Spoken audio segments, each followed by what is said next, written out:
ৰাম নাৰায়ণ ৰাম সমাজবাদে বুজিব পৰা কেনেকৈ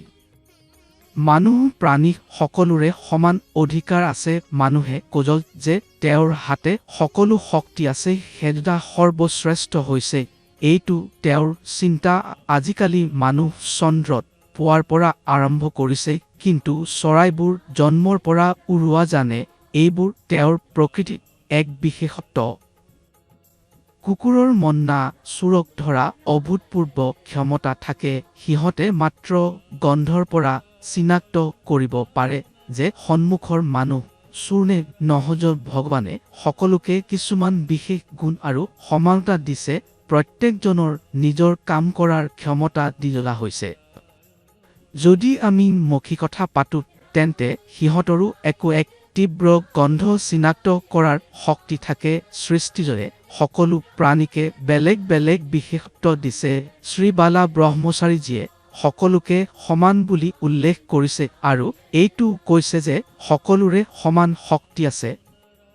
সমাজবাদৰ পৰা শ্ৰী বালা ব্ৰহ্মচাৰীজীয়ে নিজৰ চিন্তাৰ পৰা এনে সংযোগ কৰিছে সি কজন সকলক প্ৰেম কৰা সকলোকে সন্মান কৰা মানুহে একটো এনে প্ৰাণী যি ভাল আৰু বেয়া দুটা কৰ্মৰো সমৰ্থক বতাহ পানী আৰু পৃথিৱী তেওঁলোকৰ ইচ্ছা মাফিক কাম কৰিব নোৱাৰে কিন্তু মানুহে কৰিব পাৰে কাৰণ তেওঁৰ অধিকাৰ থাকে প্ৰকৃতিৰ কোনো অধিকাৰ নাথাকে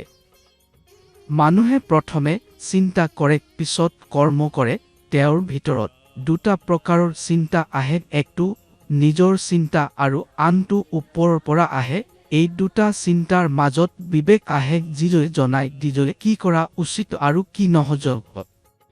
যিসকলে বিবেকৰ কথা নুশুনে হেজনা পতনলৈ আগবাঢ়ে মন শৰীৰৰ প্ৰতিটো স্থানত থাকে শৰীৰৰ প্ৰতিটো অংগে মনক সংকেত দিজনে যে শৰীৰত কি হৈছে যতখন মন সিদ্ধান্ত নলয় ততখন কিছুমান কৰিব পৰা যাজনা বিবেক মন্ত্ৰীৰ দৰে আৰু শৰীৰৰ সকলো অংগই তাৰ সৈন্য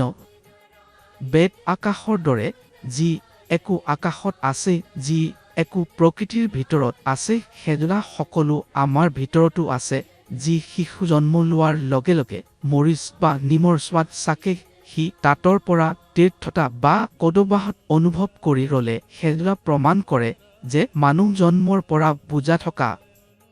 যেনেকৈ শিশু ডাঙৰ হয় সি সমাজত ৰৈ বস্তুবোৰ সাৰা শিকি আৰু সেজনা হ'ব লাগে যদি শিশুবোৰ কিবা বস্তুৰ বাবে মাৰ মৰা কৰে তেন্তে সিহঁতে কিহৰ পৰা শিকিলে মাৰ মৰা আমি যি একো কৰো সেজনা সৰ্বপ্ৰথমে আমাৰ মনত চিন্তা ৰূপে আহে পিছত মন সেজনা অনুসৰণ কৰে আকাশত ভাল আৰু বেয়া দুটা ধ্বনি থাকে মানুহ ৰাম নাৰায়ণ ৰাম আৰু প্ৰকৃতিৰ এক অংশ প্ৰকৃতি হৈছে বেদ পৃথিৱীৰ ওপৰত যি একো হৈছে সেজনা বেদ সেজনা আপুনি সকলোৰে ৰাম নাৰায়ণ ৰাম বুলি ক'ব লাগে